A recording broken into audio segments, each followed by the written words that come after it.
Yes, ladies and gentlemen, another episode of The Player's Perspective here inside PFAG TV. The guest today, hey, Mr. Skillful, Derek Boateng, and the one and only Capitano, Mr. Stephen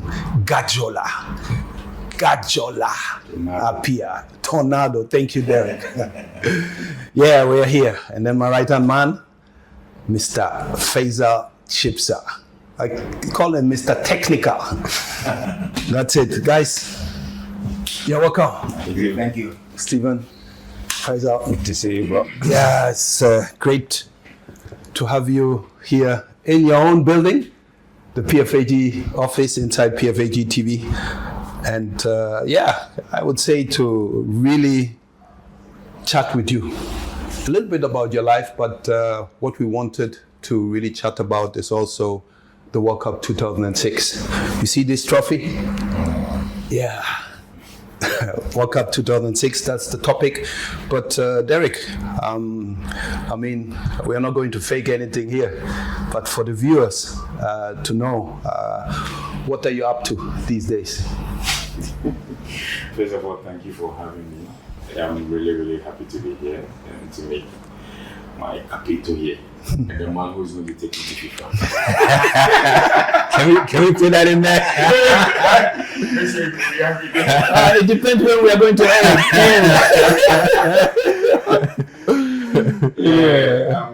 At the moment, I'm still with Right to Dream Football Academy, and now I'm based in San Diego, in California, and I'm doing the scouting there with Right to Dream.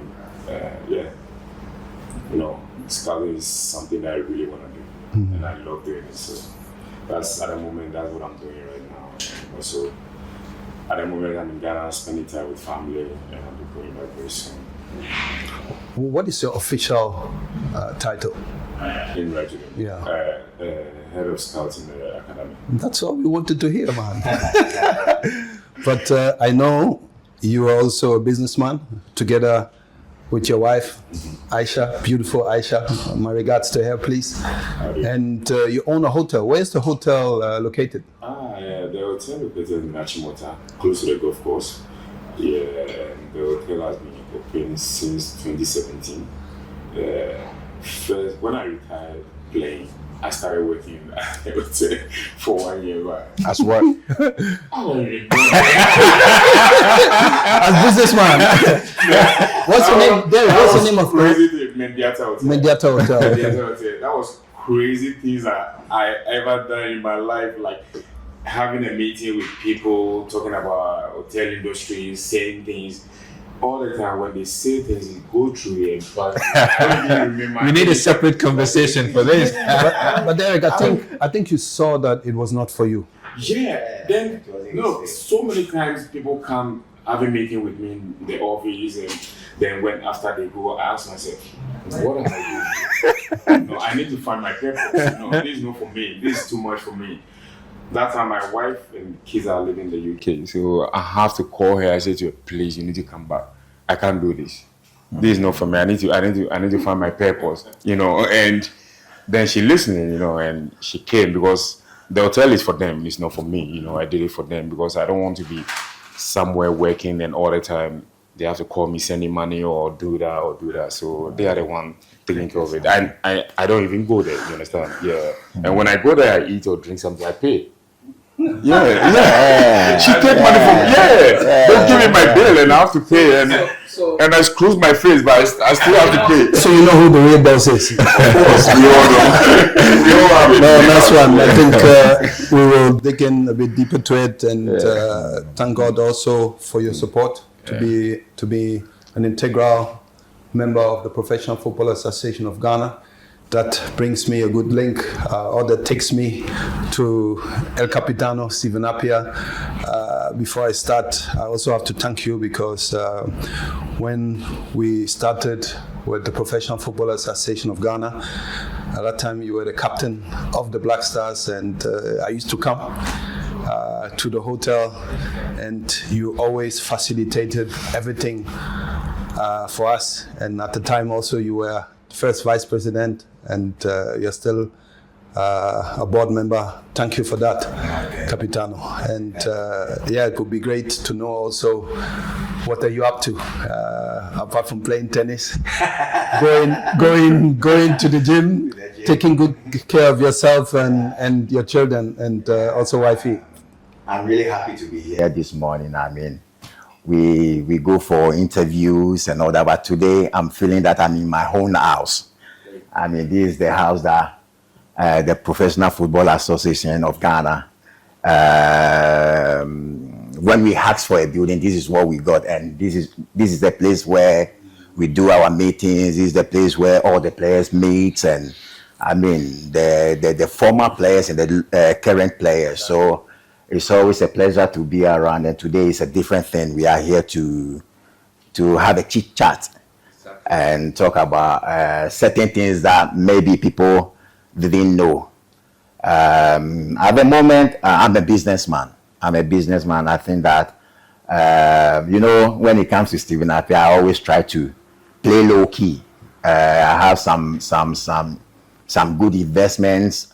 I retired 13 years ago, 2012. 13 years already? Yeah, 13. Yeah, 13 years.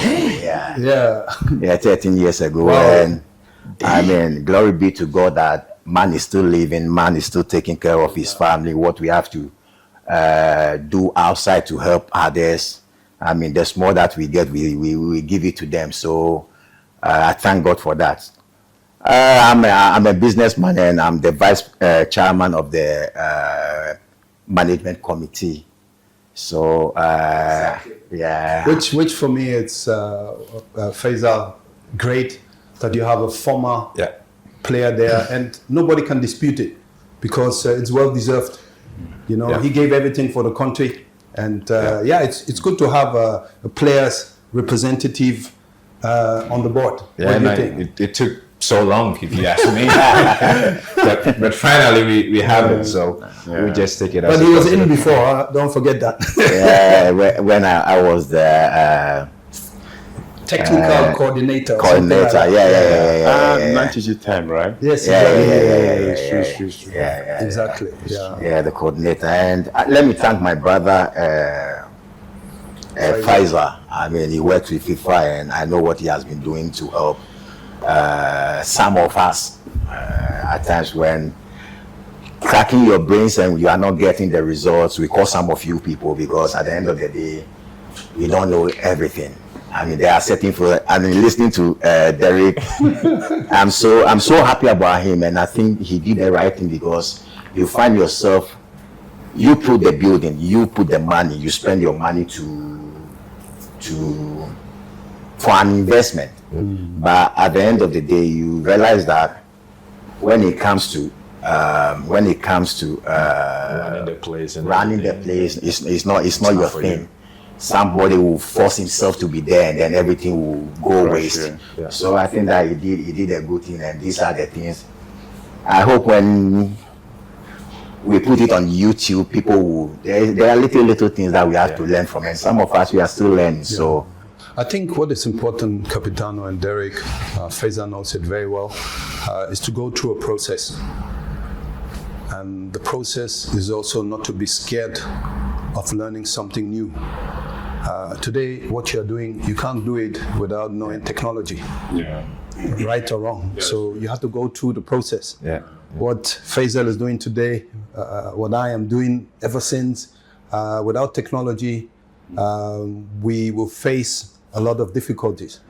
I always use this, and I always say that nobody was born dumb. We're just not used to it. But it has to become a habit, and you don't need to be a professor. You see, professor is a professor, but to know the basics, and that will help you along the line to get along. Even me, I speak to Faisal. Sometimes there are certain technicalities I don't understand. I take the phone, I ask him, and vice versa. It's the same thing, and that's why we're all there for. It's our life after football. No, you're right, Tony. I think vulnerability is something that in our society here it's almost like you can't speak about it. You know, people think they have the answers to everything, they know everything, and it takes a courageous person to come out and say, look, I don't know this, and I need somebody with the expertise and the knowledge to help me in that area. And I think it's something we can all carry with us. Nobody's perfect. And you and I work with Arsene. He sits on the table with us all the time, and he says it, I don't know it all. And the man with all that experience in the game still says, I don't know it all. Then who are you to say you know everything? It just doesn't work that way. So in life, yeah. you have to be a good listener too. Yes. This is very, very important. I mean, I sit here, I have a special relationship with all of you. Yeah. You're my younger brothers. We don't only talk here. We talk a lot like that. Our families know each other as well. And I think... The last time you pretend like you don't know me. Pardon? The last time. When was that? In 2010, during the World Cup, when we played against Australia. Australia, This man was working with was FIFA. working, huh? Yeah. And he has his badge, he has this microphone there. And it was, Tony with a CUTC. Serious face, business. Yeah. And it was like this. So when we were coming, and I saw him, you're my guy, come on, man. I ran to me with Tony. How are you there? He didn't shake me. This guy didn't shake me. He was like, how are you there? I said, fine. Then I went to the field. I asked myself, what's wrong with this guy? So I was waiting for him. So that when we get together, I'll see what, if he sees me, he'll come to me or something like that. But he called me later. I was You don't play when we're on duty, man. come on, Tony, man. And I'm sure you were sending a message to the opposition team, right? Okay. What kind of message? Absolutely. Man? No. What kind of message? We were there alone. They are already on the pitch. You see, for You me, never know cameras and people watching, right? when I work, I'm German. Okay. Okay, but Derek, thank you. When I start working like Stevie said Chocomania. We started doing Chocomania. Now we are flexible. Right? Thank God that we have traveled all around the world and playing in Europe, meeting people. So I always say that the only thing I can say is you can take the boy from the hood, but you can't take the hood from the boy. No chance. But today, thanks to exposure. Yeah. So there are certain things you want to attack, but actually, I'm Stephen Appiah, so you have to. Yeah. Thank you for the World Cup. Talking about the World Cup 2010, we want to dig a little bit into the World Cup 2006. And let me start with you, El Capitano. It's now many years back. Yeah. In 2006, I had the privilege to be with them because I was the team coordinator. And this is what made me even getting closer to them. And I remember vividly as well, you played a match in South Africa. And that was a very decisive match. Yeah, at FMB qualifiers. Stadium. Yeah. And I called you. At that time, I was still living in Germany. I think it was in 2005. I said, I wish you the best of luck and everything. And Stephen said, oh, I'm so happy that you called me. I'll pass on the message. Here we are, sitting all together. Stephen, give me your impressions after the last decisive qualifying match, how you felt to qualify Ghana for the first time ever to the World Cup in Germany. Well, I think we played our last game against Lesotho. Cape Verde. In Praia. Sorry, Cape Verde. Yeah. We played our last game, and where in my career I've been saying this, I've never ever played under pressure.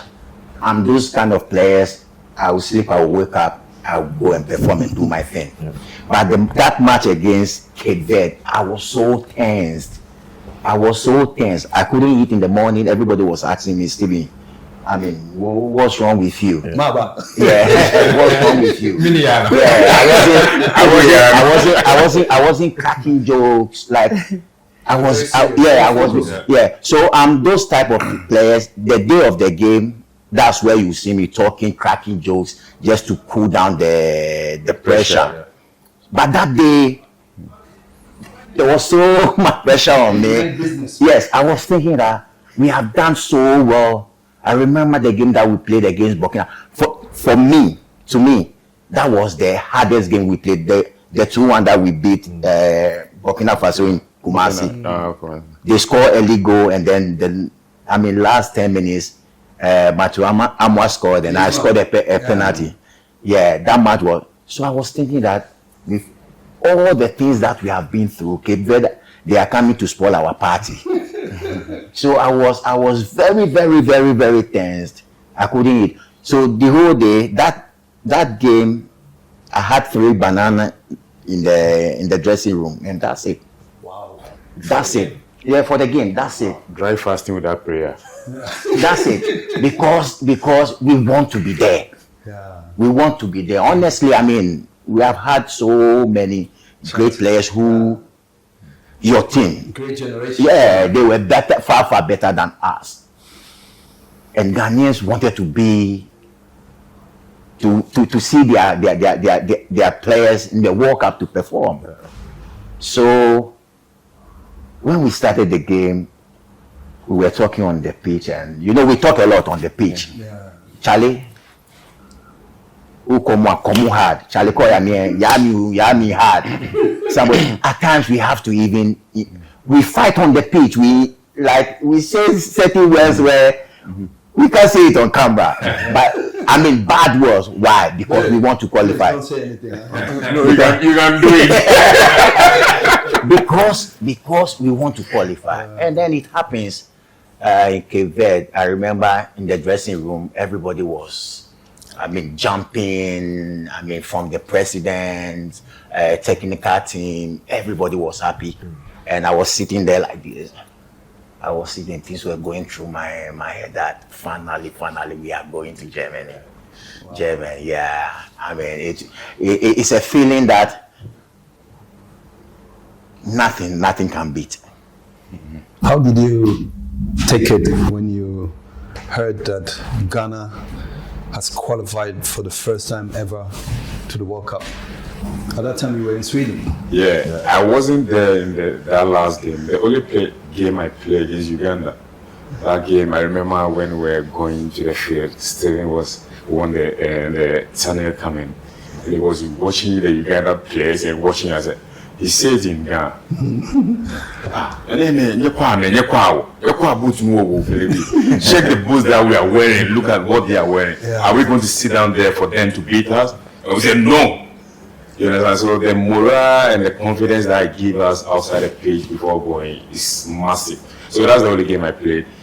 But then when I moved to Sweden, it became difficult for me to come back to the national team because all the players are playing the big clubs in Europe. You were with Jugan. No, I was with And that time you came to Sweden. We played big derby, the biggest derby in Sweden. And the goal you scored, I will not forget. So Tony came. That was the first time meeting Tony. But we spoke on the phone once in a while. So that was the first time I met him physical. He came and watched the game because that time he was working with the Blasters, national team. He wanted to make sure that they invite all the good players. So he came and I saw him and I know that he was there and I know that, look, come on. You have to do something. I need to get my ticket to the World Cup. But the pressure was really, really high because that was our first World Cup. Everyone wanted to be there. Yeah. Everybody wanted to be there. So you have to step up your game to be there. So when I saw him, that game was my best game I ever played for the AIK team. I carried the team on my shoulder. Big derby. I carried the team on my shoulder. I scored. I did everything on the field. So after the game, I went to Tony. We spoke really, and that time, Amartefe was there. Yeah, he was the honorable counsel. Yes, really. So he was there, and we all spoke, and he said to me, "I will make sure that this tape will go to Ghana." Yeah, no, I took the tape with me. Yeah, and gave it to the technical handlers. This tape will get to Ghana, and Amartefe also said, he have to make sure that everybody sees this tape. So. I was happy after everything, especially when he came in and watched the game and how I performed. So during that week, I was just waiting for the list to come out. Yeah. So I remember I was in the hall watching TV with my wife and my kid. That time we have one kid. We were sitting down talking and we were talking about the World Cup. Ghana have qualified to the World Cup and the pressure and how it's going to be. and it's around the corner, Germany. Yeah. Yeah. So we're talking then. I was watching CNN, right? We were watching CNN. So we were watching. Then my phone rang, and I picked the call, and it was I think Alessa Santi. Yeah. He told me the list is out, and we'll see it. They are going to send it out and everything. I said, okay. You didn't ask him to tell you. read? No, man, I was sweating like fuck. Sorry, my language, man. I was sweating. I was cold. Yeah, I was sweating. I was cold. I don't even know what to do. I was just shaking. I was just sitting there. I was just shaking my leg, and my wife's telling me to relax. So like, everything will be fine. Then I checked my phone again. I saw the list coming out. Look, I just be checking. I saw one thing. Hey, I don't want the rest again. I put the phone down. I don't want to watch the rest again. We were going to the World Cup. It's like every player's dream. Yeah. We all want to play for our country. We want to represent our country. And a lot of people ask me that, like, what do I take from the national team? For me, it's like singing the national anthem in front of Ghanaians. It's everything to me. That moment alone, like, it's like nobody can take that one away special. from you. And you It's a know very that, special moment. yeah, you know that you are defending your country, and you see the fans singing the national anthem. It's everything to me. So like going to the World Cup is like, I was so excited, I was so happy. I can't wait to meet my colleagues, everyone, because it's been a long time, and for me to be there is a dream come true, and I cannot ask anything more than that. Ghana first World Cup, and I'm there. Yeah. Come on, man. Yeah. And I have a couple of games, and it was. Derek, let me give you a good anecdote. This is for you too, because you studied in America. Yeah. And the Voice of Africa, I think. Yeah, Voice of Africa. It was in the States. Yeah. Right. They called me, and they wanted to have an interview. And then they said, "Oh, where are you from?" I said, "I'm from Ghana." I said, "Please spell it." They asked me, okay. So I spelled Ghana. When we got to the World Cup and we beat, we'll talk about later, United States of America, they called me again. I said, should I still spell Ghana? That's cheeky, you get me? This man. I'm proud. Never misses an opportunity. I said, look at this guy. She's asking me to spell Ghana. Ghana, yeah. So now they know how to spell Ghana. Yeah, I mean, You were in the States at that time. 2006? Were you? I You were was still just in Ghana? finishing school. Yeah, I was here. Oh wow! I was that young. How was it for you as a young guy to hear that you were also a footballer to see that Ghana had qualified for the first time ever to the World Cup? I was close to the team because my brother was in and out. Exactly. This is squad at the time. Yeah. Sometimes. The accountant of the team. And sometimes was I was played in some of the qualifier games, so I was pretty close. Most of the games they had here, I would travel all around and watch them play. But 2006, yes, everybody was talking about the World Cup, right? Didn't really know how big the World Cup was at the time because Ghana never really played in there. So we always watch it, but we never knew how massive the tournament is. But then after the qualification, and that's when you realize, oh wow, this is the world's biggest party, and the support and the buzz around it. It was just like, okay, now for a younger kid, you aspire to be there. You watch them play through the qualifiers and how massive they became stars. They were stars at the time, but I would say they rose to stardom after the qualification. And then for kids, you aspire to be there. You want to be there. So it was just massive, to see it. Faisal, what I realized, I had the privilege to be the first to be born in the diaspora to play for Ghana. But it's them who really made a great impact on the diaspora abroad. Exactly. To be willing to play for the stars. Your impact. So I want you, starting from you, Stephen, to take us a little bit through how it was when finally arriving in Germany. I know we played some friendly matches against Jamaica, Yeah. and then we played in Bochum against Turkey. And South Korea and Scotland. Yeah. Scotland, exactly. Edinburgh, yeah. And like I said, I was so privileged to be with you. Yeah. But how was the build-up towards Germany 2006 when leaving Ghana and playing all these competitive friendly matches? Well, let me take you back a bit, and I mean, talking as a former captain, being a captain is not that easy. It's very, very difficult. There are certain decisions that are unpopular to the players, but you still have to take it. Yeah. And I think finding yourself with the guys that you grew up with. I mean, because most of the players, we played Munchedi, we played Colts together, and you find yourself captaining them. But I always say that I was just lucky. And let me give it to all the players that I played with, because I never ever encountered one problem. Never.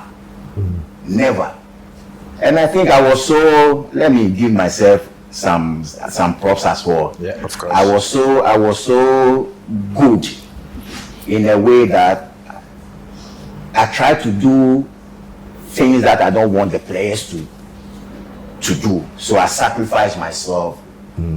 So in camp, the discipline was there.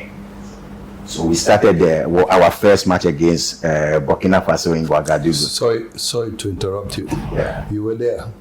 Can you For me, agree to it? For me, yeah, I agree. I think what he's saying, he did more than that. Because Hey, when we are how in much tra- did you pay him before? no, Oh, you took a no.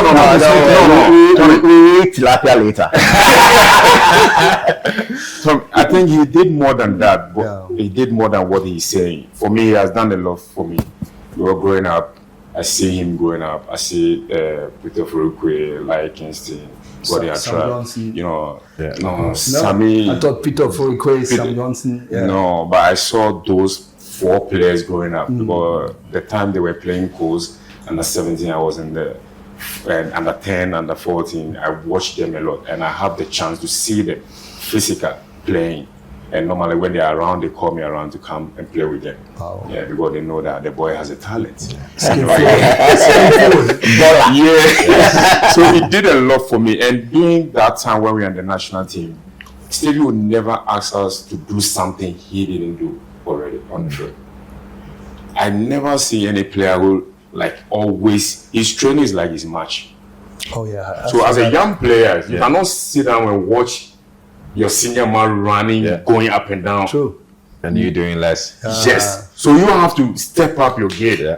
That's everything to us. Because we need a leader who will show us the way. Yeah. Who is going to do things that look, he doesn't have to talk.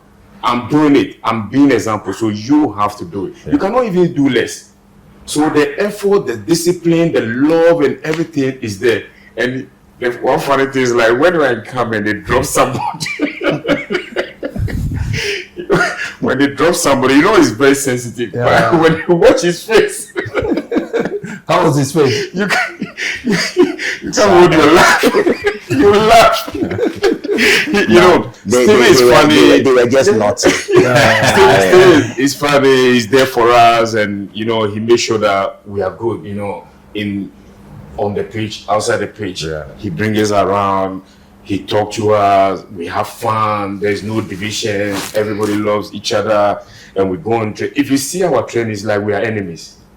When you come and see our training, it's like we are enemies. But after the training, after the training, we'll sit down and play cards, joking, laughing, Kick it together. yeah. So it's like we already know what we're looking for.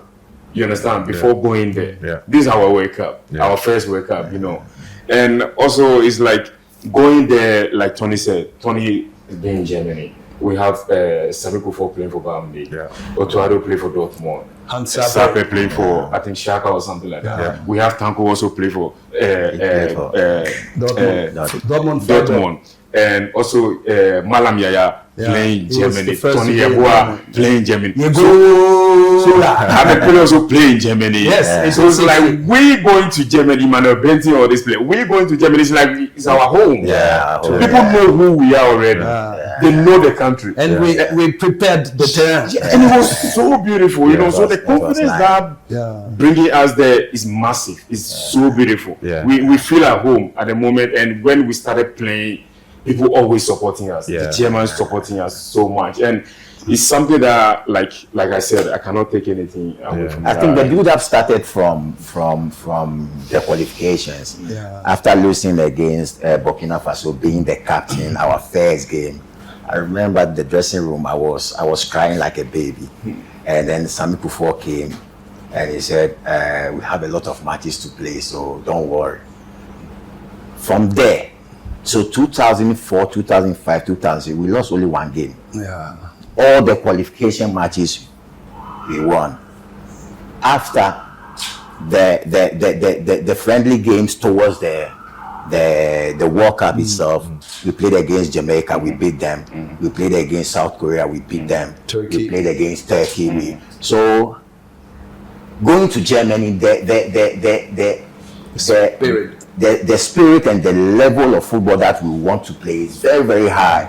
And you find yourself like you playing with players who are playing for top clubs in Europe, Michael Essien, and when you look at the bench, the players who are sitting on the bench, they are equally good as you.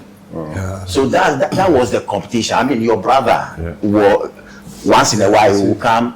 William Thier, when we played against South Africa in Kumasi, I remember this. that time we have never beaten like South Africa for so many years. We beat them 3. I scored 2 goals. But the man of the match was a local player, William Thier, who was playing for Liberty. Yeah, Liberty. I remember this. And we have a lot of local players. So there was a lot of competition in camp because you don't want a local player to take your position. So with their performance or with their training, push you to go ahead of what you are doing.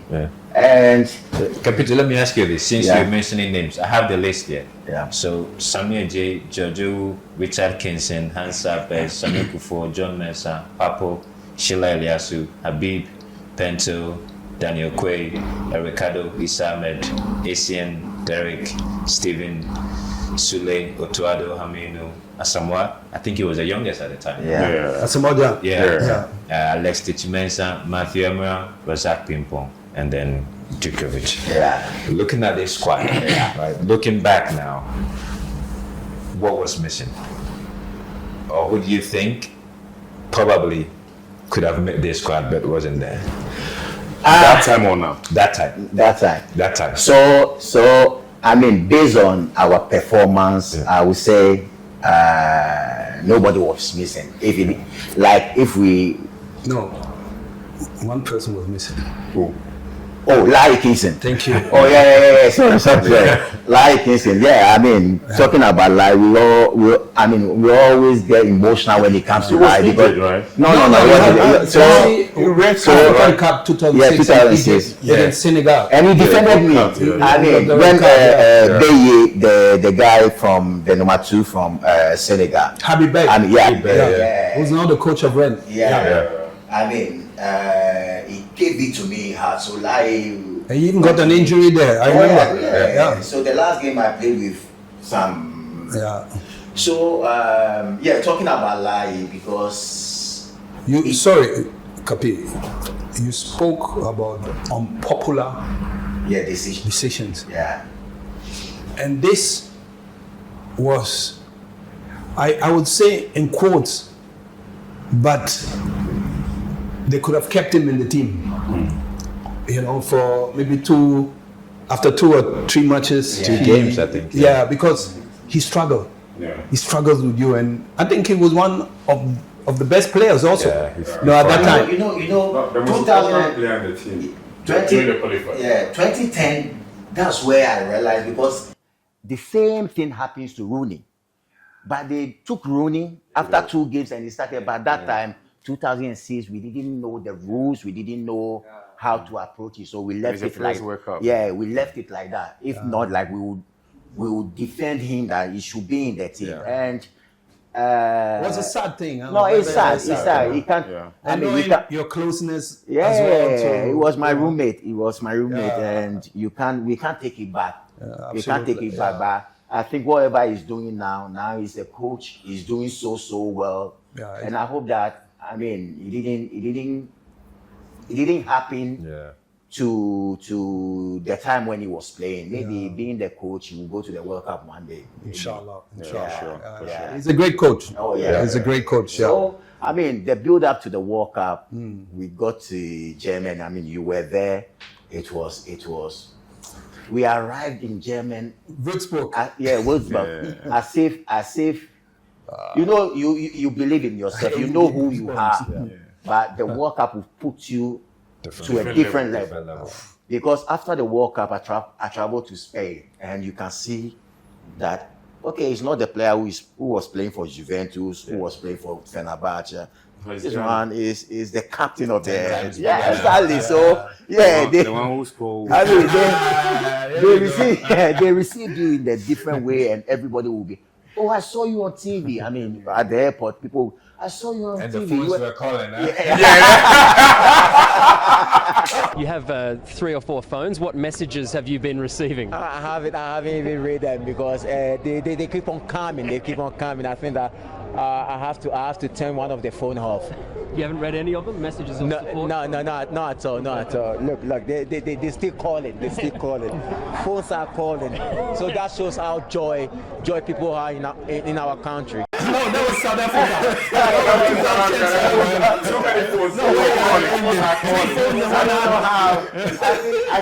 It's AI.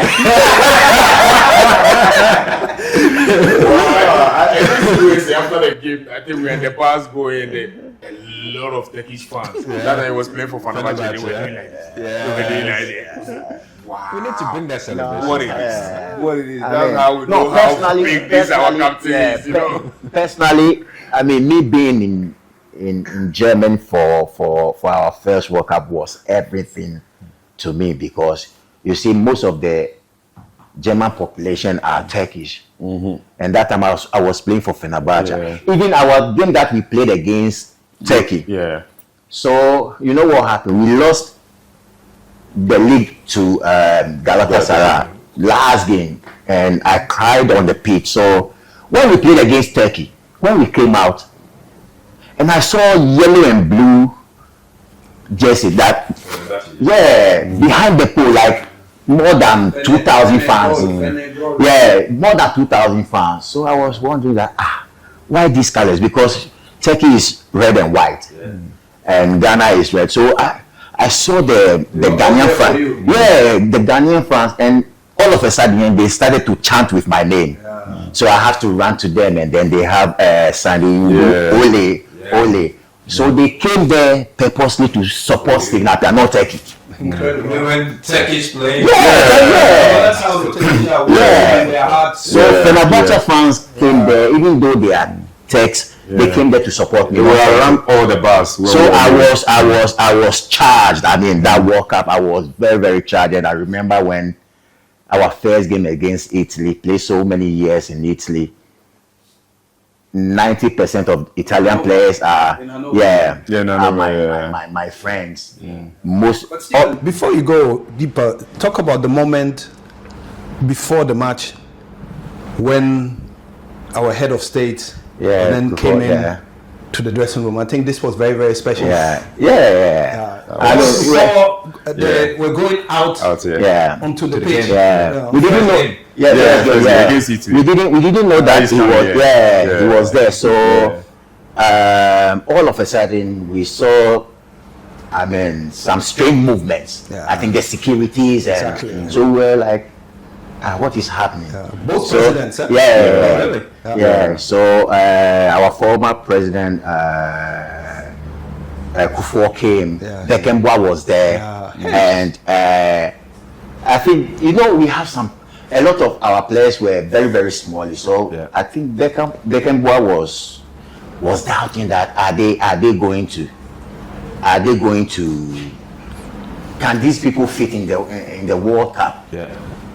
So I mean, in the tunnel going to the pitch, Cannavaro was the captain. I played in Parma with Cannavaro, Juventus with Cannavaro. So even when we were going, we were laughing, we were cracking jokes, and Buffon came behind and he just smashed my head, and he was in Italian. He was like, "Oh, today we are going to finish you guys," and I told him that we'll show you how to play football in Italian. So I mean, we laughed about it, but in the tunnel going to the pitch, I saw the grass, and I was like, I took a deep breath, and I was like, finally, we have something to say in the future. And today we are sitting here talking about 2006. We played against Italy. We lost 2-0 against them.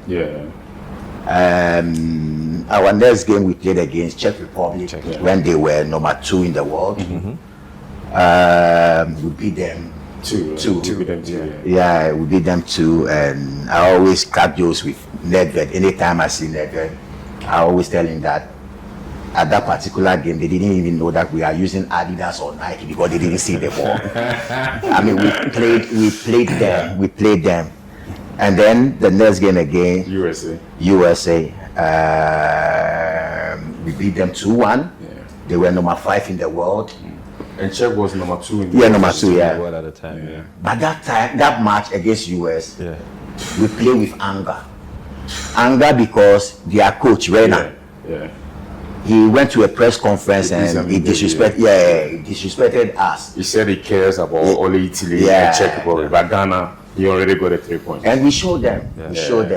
And you see, the beauty of that thing, everybody that's come from the bench, play like the players who they're starting 11. You have players like Derek Boateng, you have like Aminu Dramani, who scored. We started that game, me and Dramani. Yeah. And that's your first start, right? His first start. But even look at somebody like Habib Mohamed, somebody like Sheila Iliasu. So Habib Mohamed replaced Adokwepa, and then he stamped the position. Sheila Iliasu, the old Samuel Kufuor, legendary Samuel Kufuor, who played in that soil. Absolutely. They gave Sheila Iliasu chance. He stamped him. So that means that anybody who is on the bench is ready to perform. And I had a saying with Sheila Iliasu, it was like everybody can play. The competition was really high, so nobody want to lose their position, even in training. That's the reason I was saying, when you see our training, it's like a match. It's like we don't like each other. It's like we are going for a war, because that's our first competition. World Cup. Everyone want to start. We want to start. And like Stephen said, against USA, that game is everything to us because of what the coach said, and also we need a point to go to the next stage. That was the last game in the group stages. And it was really good game for us. We won that game, and the whole camp, the hotel, the Ghanaians, the calling, and the fans in Germany, even the German people, they were just cheering up for us, and it was crazy. It was crazy. But I think Ghana, we have that thing. Every tournament that we go, at a point, everybody will come and support us. It happens in Germany. I remember against Czech Republic.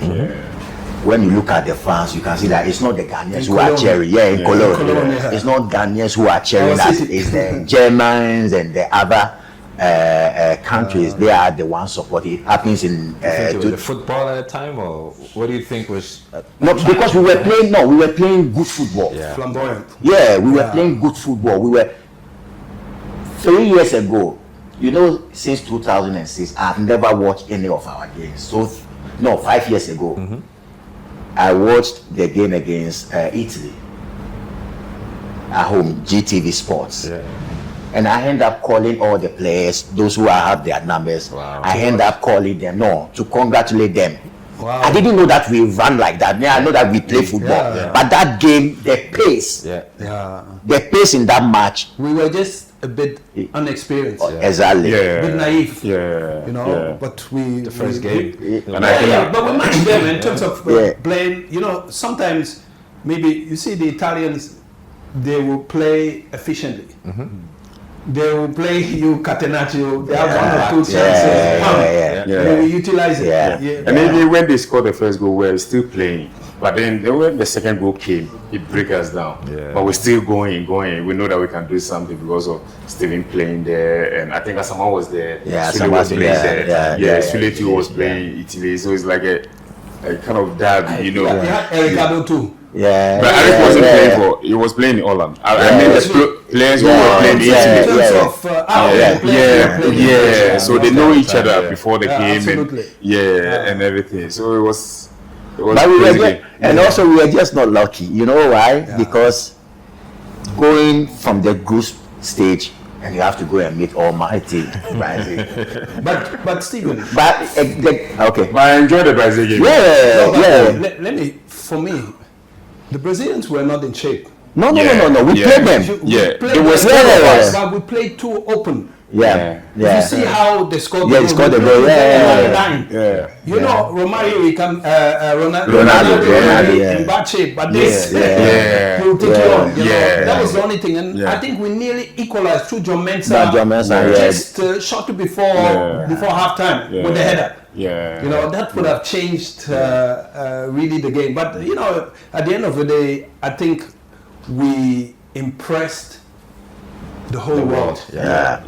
You said, with the way we played football. Who for you were the players who stood out for you and you were not expecting them to really be at this level? That would be interesting to know from you. 2006. You mean Ghanaian players? Yes. I will say. No, Sheila Eliasu and Abib Mohamed. They are the two players. Because these are local players. But you know, those days it's not like today. There was no social media. There was no, there was no TikTok. They would have hyped them So whatever you are doing, you are focused. Like, I want to do me. It's me. I'm not copying anybody. Most of us, if you said who are our role models, we don't even have. Because that time there was no, when we were growing up, there was no TV. Our parents, they had this black and white small black and white TV. I remember when we were playing, if you want to be like a so you have they have this small black and white TV with they have these iron rods to protect the TV. You won't even see the remote. At times you look at them. No, today, when we see them, we but those days you people were bluffing us with black and white small TV. So there was no sports shows on TV. No Bundesliga like today.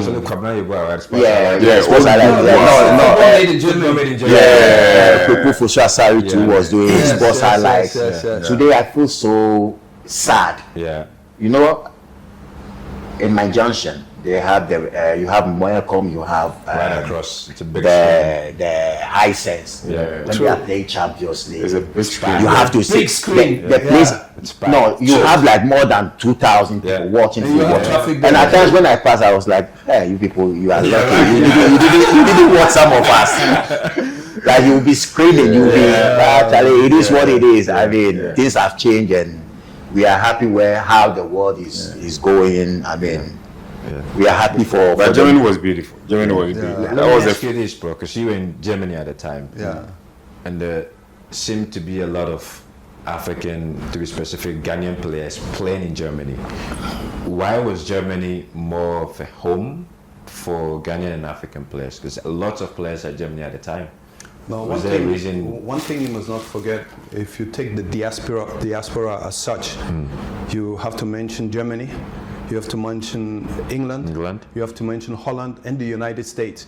You have also in Italy and everything, but the hub, you know, before in Germany it was Frankfurt, then you moved to Hamburg, you see. So this is how it came. And you know, moving around in Europe is also easy. And for me, and this is what I miss up to now, to have an office in Europe.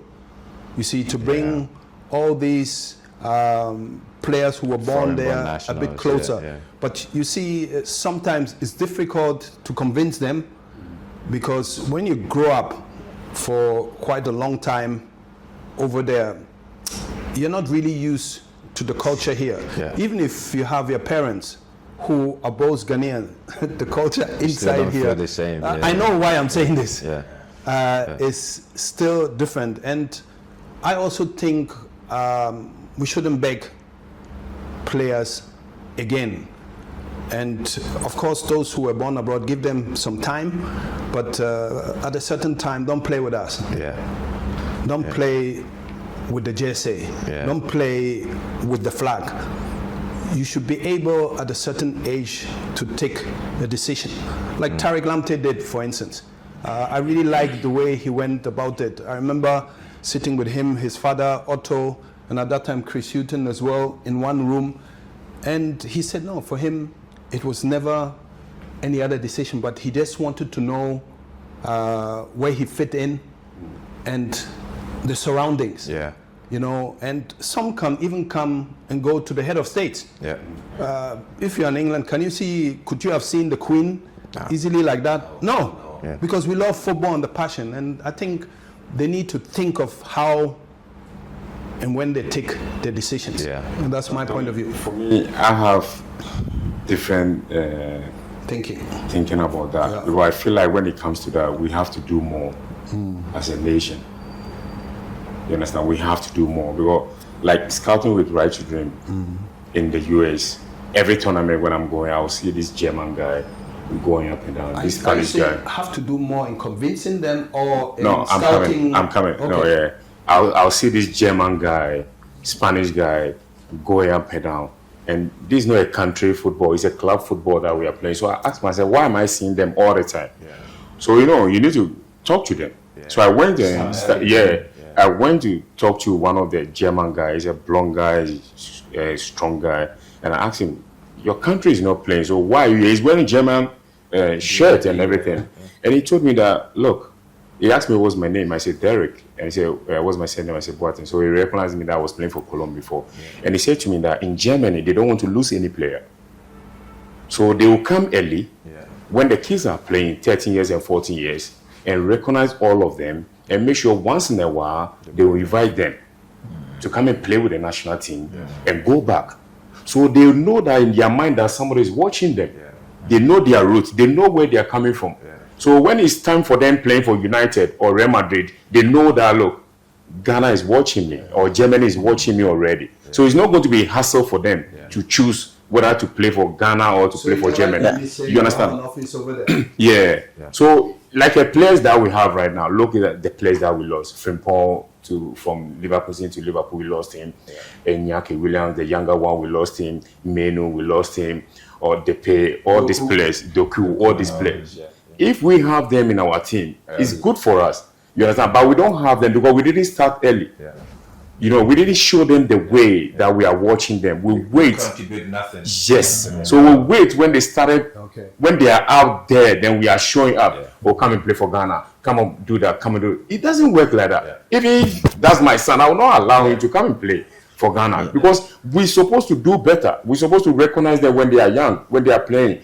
So this is what they told me, and I went to the Spanish guy as well. He told me exactly the same. You have a very good point there. They don't want to lose a player. I was saying, Derek, when you're at the latter stage, and sometimes they want to play with both sides.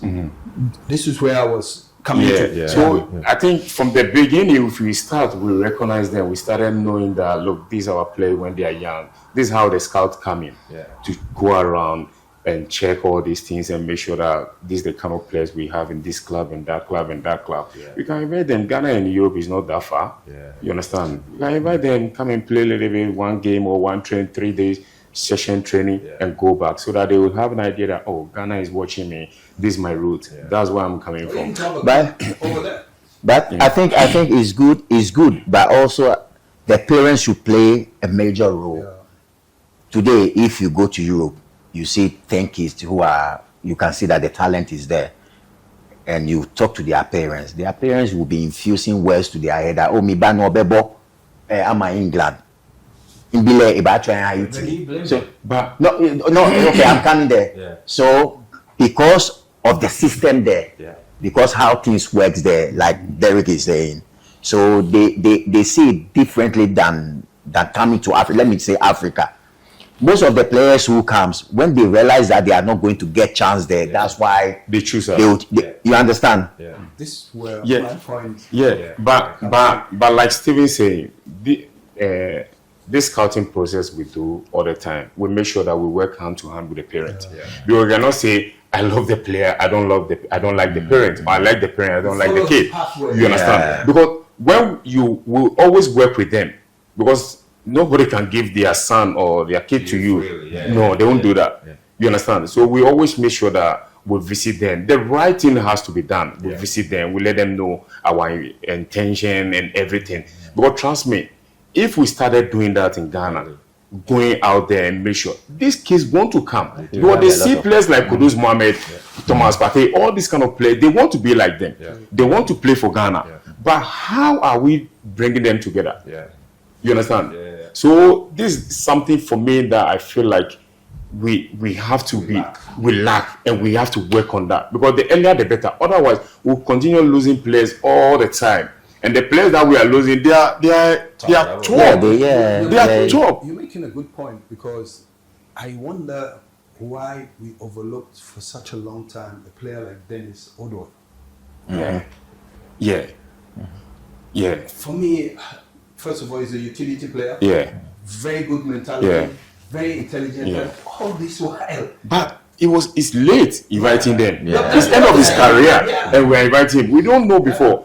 So I feel like all the time when I'm going out there scouting, I see so many things countries are doing. Even America, US, they have like bunch of scouts. They are every tournament. Every tournament. Because right now in Ghana, if you ask me, 15-year-old, the top player, the best player in Ghana, I don't know. At the 15 years old, the FA doesn't know. I know. He and Ghana. I know. But the FA doesn't know. None of the coaches know. How do you know the FA doesn't know? They don't know, because they never even know the kid. They never even talk to the kid. They never even talk to the family. Maybe they do. They haven't seen him play. Yeah, but best Because player is your opinion. No, the best player like in those age, under 15 age. You understand? Under 15, that age. I know, because that's why he knows. So. No. Because what I do is, like, anytime I'm scouting, the reason why I choose football is like, I choose scouting is like, I always say to people that there's a lot of things in the game we all can do, not just coaching. Because people think that you play the game so you can coach. Not every student can be a teacher. You understand? Student is a vice. I can be scout. Somebody can be managers. There's a lot of things. So I choose scouting because it gives me time also to advise the kids, to get close to them, to get close to their family, to see what they are going through, what they need, and everything. So all those players you see me scouting, I'm very close to their parent and the kid. They chat me if I'm in the US, they chat me so many times. They want to know how I'm doing, what they are doing, and how they score, and the game that they are playing. Today the family are making the decisions. Because we did well with Semeya. We did very well in discovering him. But he was quite late also. But Tony, let's say, but still, Tony, he was playing he was playing in the lower league. He was playing in the do you think he will choose Ghana if England want to take him? So it's late. That's what I said. So it's late. We're all late. We're late with everything, Tony. But it should be a lot easier now. With all the scouting systems. And I totally agree. The scout speak. You can tell. I'm still waiting for my job. So it's like that's the reason why. What's the name of the under 15 player? Hold on, I'll tell you. People think like bringing coach back will make our game good again, but that's wrong. The game has changed from coach. Now we are dealing with academies. The academies, age groups, they go to the villages, discovering all this talent. There is still a place for coach football. Grassroots. Every kid starts from coach. But I hear you. But course is finished. Now it's in the academy. We need to give every talent a chance. Yes. So grassroots is perfect, but we need to visit all the academies and know what they are doing, what kind of players they have. Categorize them. You understand? But before you being you now you are a top scout because what's oh no hey, I'll get my envelope later anyway. so you see when we're talking about grassroots, I think before you see the player, you go to the roots before you see the player, before you take him. So I think we need a system, or we need a plan that will. I did something with Betway when we were doing the talent search. It's sad at times when we are leaving. You ask yourself that we are leaving all these guys. You go to the north, you go to Everywhere. the talents there. You can't compare Accra. This is what we do now with the FIFA TDS. That's why this system is there to really go to have scouting regional, go into the district, go into the villages. That's why the slogan is giving any talent a chance. But I quite remember when I started the job with Right Shooting, Tom thought I cannot do it. Well, I have luxury life and all this kind of. I remember he told me, scout doesn't sleep fancy hotels. And I said to him, I'm cool. I want to do it. Then recently he just told me that he told them to take me to all the bad places to see if I'll quit. But then the more I'm going, the more I'm loving it. Because I see things, things that I ask myself, oh, wow. You made up your mind. That's what you want to do. I see things that I ask myself, oh, wow. So people are going through what I've been through before. But when I travel to Europe, everything goes well for me. I started having money, having fame. I thought everything is fine for everyone. Until I started scouting. And I saw that, this poverty thing is still there.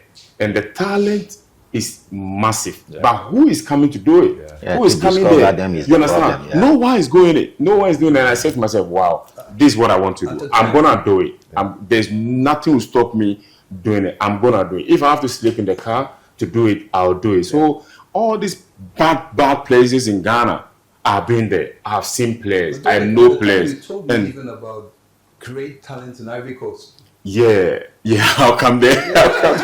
I'll come there. And I've been all these places, and people ask me, like, what do I really, really love about this scouting? It's about, like, knowing the kid, know that in your heart you're going to change your kid's life and the whole family.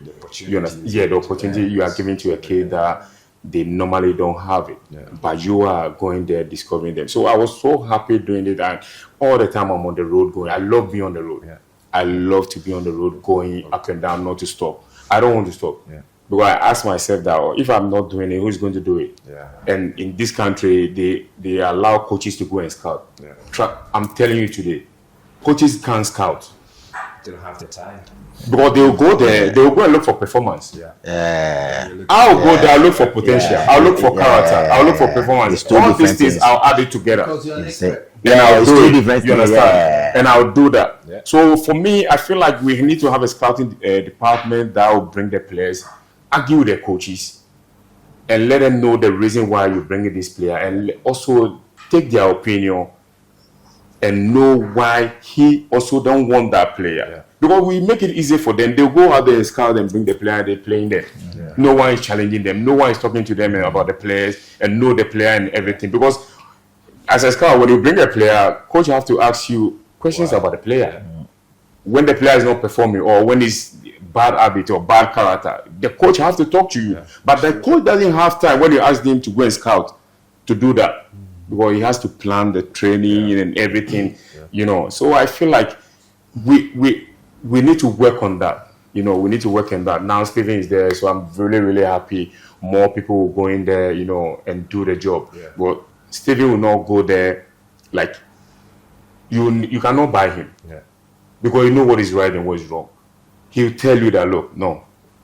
You understand? That's the reason why it takes time for our former players to be there. But now I think he's working small. We are getting there. And he's representing us. And I hope that we'll sit down well, plan, have this scouting team going up and down. Because look, the most important thing in the game right now is good scouting. It's true. I agree, 100% agree with you. I've been there, I know. So I always say this: nobody knows a player better than the scout.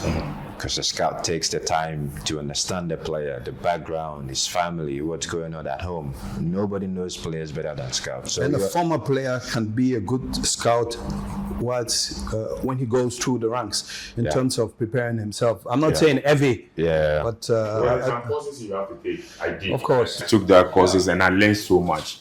But one of I did online. I have to be there physical and having some homeworks, doing and write a report. But there's a lot of scouts there, but they cannot write reports.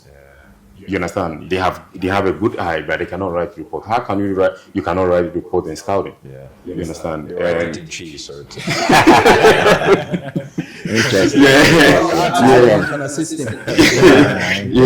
So I did that, and something that I learned from the scouting is like when the head of the host is talking, he says something that you cannot judge a player quickly. You need to have patience. Yeah. The secret in scouting is patience. Yeah. You know, it's not rushing. Yeah. Because Stephen can give me a player to watch the player. If the player doesn't perform in that game I watch, it doesn't mean the player is not good. It means I need to take my time to watch the kid, to find out what Stephen saw in him, to put a report on that. So I learned so many things. They make example like Harry Kane when he was in Arsenal. It was chubby. It was so chubby. So people think that, but now look at him. He's one of the best strikers in the world right now. So it's like it makes you learn so many things in the game that you don't even know. When we are playing, we don't know all these things. And now we are out there, so we have to take part of that. So I feel like it's something that we have to really, really work on that. Very, very interesting, because we have been with players that we all go for trials, justify your inclusion. Maybe that week it's not your week. So the player, you won't see what you want to see from him. And then maybe some years or maybe some months, he will go to a different place and then he will shine and then he will become a top. So Charlie, again, And sometimes when they see you, they are nervous. You understand? So sometimes when somebody asks me to go and watch a player, I told them, don't let the kid know that somebody is coming. Just let him play his game. So I'll just come quiet and come and sit down and watch him and go back. So I feel like it's really, really good that but it's fun. Our time is different. Come and watch.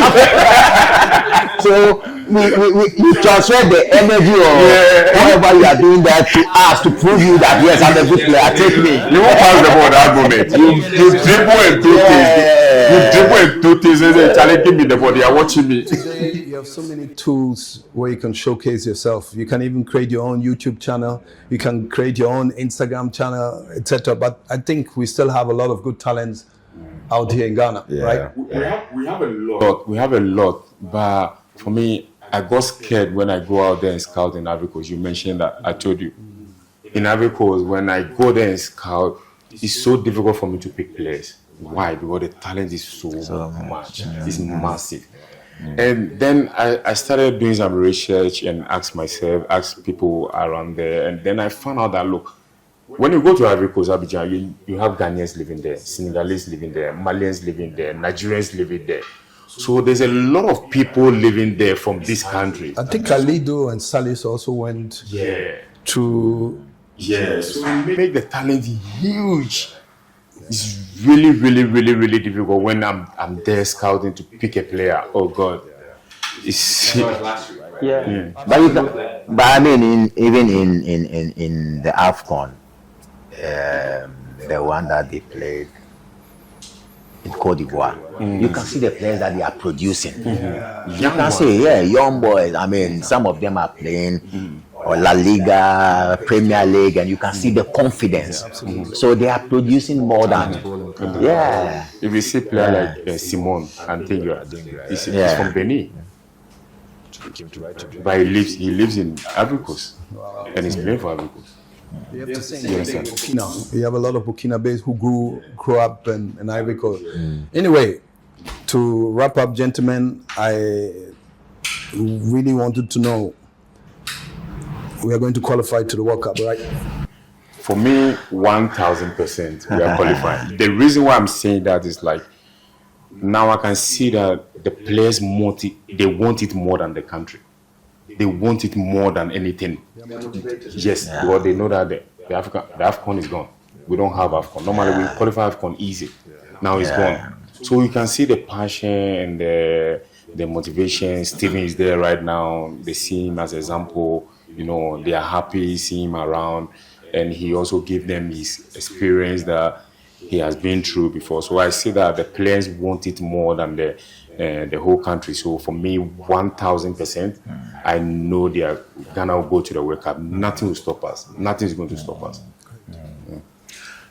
Well, we all know what has been going on through the AFCON qualifiers, the World Cup qualifiers. I mean, for some years now, it's even difficult for us to beat countries like Ethiopia, Central Republic, and the rest. I had the chance to visit the players, I think 3 months ago, and as Derek rightly said, you can see that they are very, very disappointed not playing the AFCON in December. So they are channeling all their energy into the World Cup, and we saw the 2 games that we played. Somebody will say that it's Chad and Madagascar, but these days we don't play the game with names. It's how you want it on the pitch, and I think they prove it. I mean, they played 2 games, scored 8 goals. They played very well, so that has given all of us the confidence that they will qualify. Because when you look at the 4 games that they have to play against Chad, we will come and play Mali here in Ghana, and then you have the other 2 games. You play your last game against Comoros. So, I mean, having 4 points, it will be good. But I'm not saying that they should focus on 4 points. If you can win all the games and you get your 12 points, that will even make you feel good going to the tournament. So I'm 100% sure that we're going to qualify. So I want to say something. Sorry, I'm It was cutting. very important that we won our last 2 matches. That's the reason why I'm saying that, like, they want it more than the nation, but they know that this is what they have right now is the World Cup, and you know how we feel about World Cup. It's a special thing. You feel like a president when you're in the tournament. You have bodyguards everywhere you are going, you know. So I feel like Ghana is going to qualify for the World Cup for sure. And I want to say something right now, because Stephen is here, also for him to hear that he did something for me that he doesn't even know that he did for me. Ghana versus England in Wembley. Yeah.